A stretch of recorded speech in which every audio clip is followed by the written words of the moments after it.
खांसी कितनी आम परेशानी है ना? अक्सर मौसम बदला नहीं कि गले में खराश शुरू हो जाती है। तो आज हम इसी के कुछ पारंपरिक उपचारों को समझने वाले हैं और हमारी सारी जानकारी एक खास लीफलेट पर आधारित है। चलिए फिर शुरू करते हैं। एक बात साफ कर दें कि आज हम जो भी बात करने वाले हैं वो सारी जानकारी सीधे इसी दस्तावेज से आ रही है। तो हम पूरी तरह तथ्यों पर टिके रहेंगे और देखेंगे कि इसमें क्या बताया गया है। तो सबसे पहला सवाल, खांसी आखिर है क्या?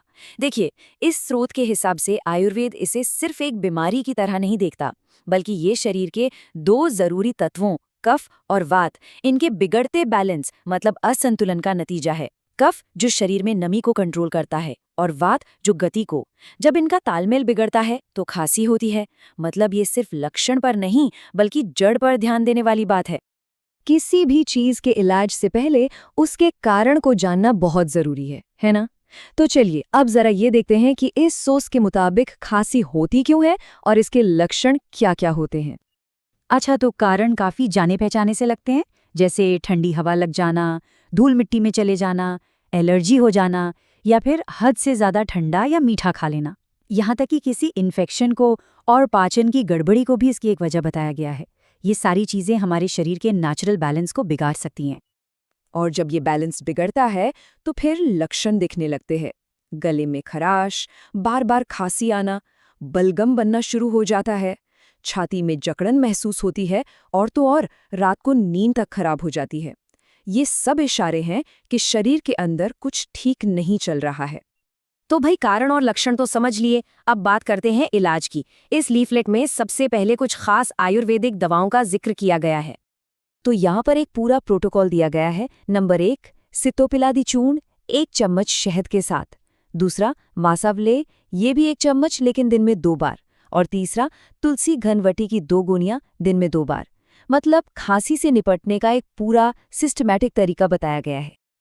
अच्छा, आयुर्वेदिक दवाओं के अलावा इस सोर्स में कुछ ऐसे तरीके भी बताए गए हैं जिन्हें हम सब बड़ी आसानी से अपने घर पर ही कर सकते हैं। चलिए एक नज़र उन पर भी डालते हैं।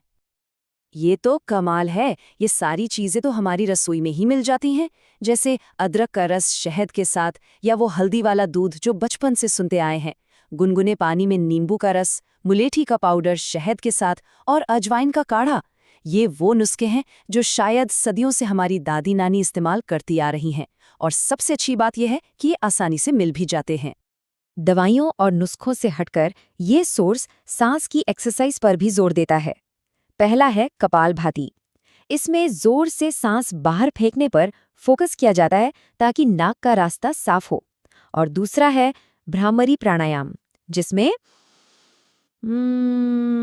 एक भिन-भिनाने जैसी आवाज निकलती है जिससे गले को बड़ा आराम मिलता है।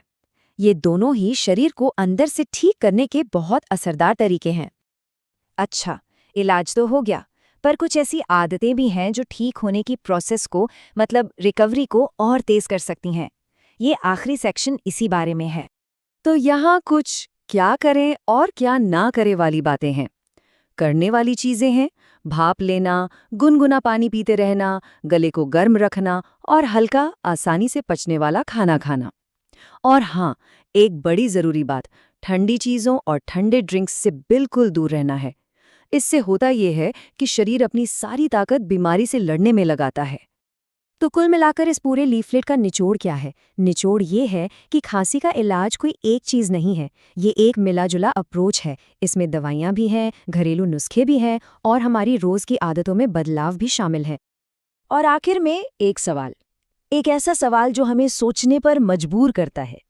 आज जब हमारे पास इतनी मॉडर्न दवाइयाँ और टेक्नोलॉजी है, तो क्या ये पारंपरिक उपचार, ये पुराने नुस्खे आज भी उतने ही काम के हैं, उतने ही जरूरी हैं? इस पर सोचिएगा जरूर।